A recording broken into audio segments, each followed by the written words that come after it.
साथियों नमस्कार, मैं आपका साथी राकेश घोषी।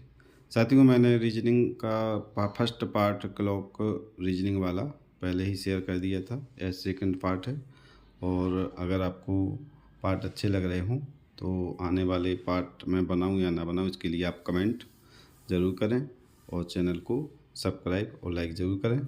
तो देखिए, आज मैं आपके लिए लाया हूँ क्लॉक रीजनिंग, घड़ी वाले ऐसे क्वेश्चन समय वाले जो दर्पण प्रतिबिंब और जल प्रतिबिंब से संबंधित होंगे।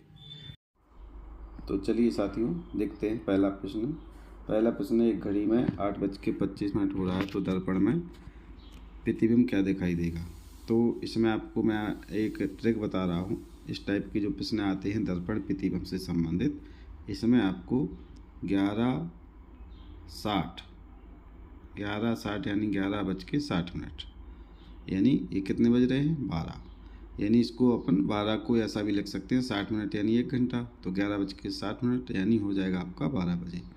तो आपको जब कभी यहाँ समय मिनट में दिया हो कुछ, जैसे 8:25, 9:30, 10:12, तो आपको ऐसे प्रश्न में क्या करना है, 11:60 में से इस संख्या को आपको माइनस करना है। तो देखिए, 11:60 में से आप इस संख्या को माइनस कीजिए, कितने बज रहे हैं प्रश्न में, 8:25। तो क्या आएगा, 5 आ जाएगा आपका, 3 आ जाएगा आपका और 2 आ जाएगा, यानी 2:35। तो इस प्रश्न का सही आंसर रहेगा 2:35। यह दूसरा प्रश्न है। दूसरे प्रश्न में आप देखें, यहाँ पर मिनट नहीं दिया है, तब आप क्या करेंगे, जब मिनट ना दिया जाए तो अब आपको सीधा क्या करना है, 12 में से आपको इस समय को घटा देना है।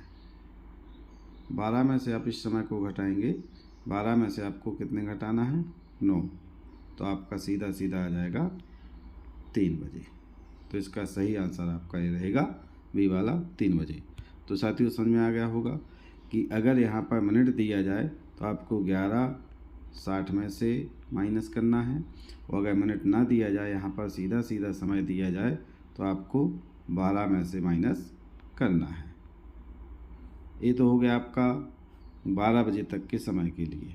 अगर 12 बजे से अधिक का समय शो हो रहा है तो आप 23, आपको वही करना है, क्या करना है, 23:60 में से माइनस करना है। तो आपका 12 बजे से अधिक का समय जो 24 घंटे का समय शो होगा, तो आप 23:60 में से माइनस कर सकते हैं।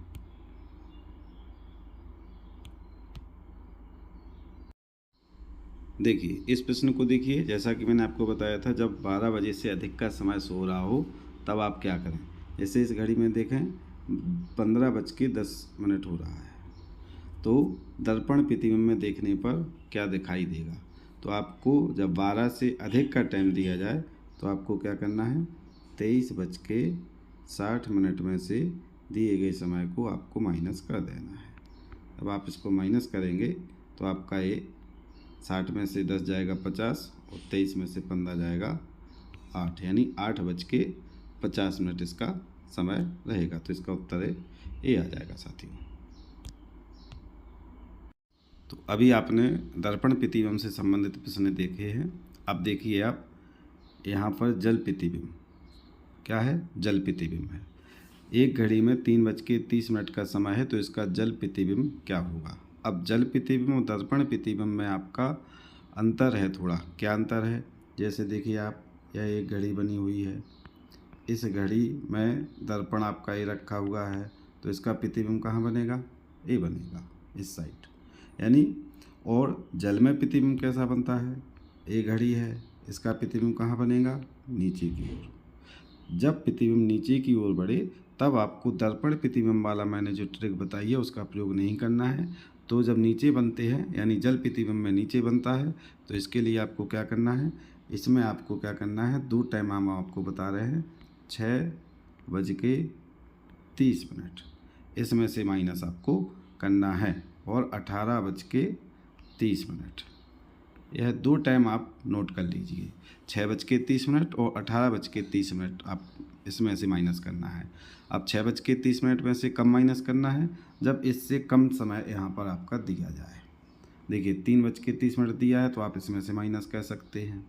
और जब 6 से अधिक का टाइम दिया जाए, जैसे 9:30, तो आपको यहाँ से माइनस करना है। तो देखिए, देखते हैं दोनों टाइप के सवाल।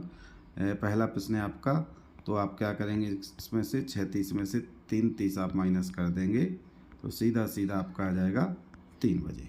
इसका यह आंसर हो जाएगा साथियों। अब देखिए इस प्रश्न में, एक घड़ी में 10:30 हो रहा है, यानी बज रहे हैं, तो जल प्रतिबिंब में क्या समय दिखाई देगा। इसमें क्या टाइम हो रहा है, 10:30। तो यह 6:30 से अधिक का टाइम है, तो आप इसमें क्या करेंगे, 18:30 में से इसको कम कर देंगे। और जैसे ही आप इसको कम करेंगे तो यहाँ 0 हो जाएगा आपका, और ये आपका 8 हो जाएगा। तो इस प्रश्न का सही आंसर रहेगा 8 बजे।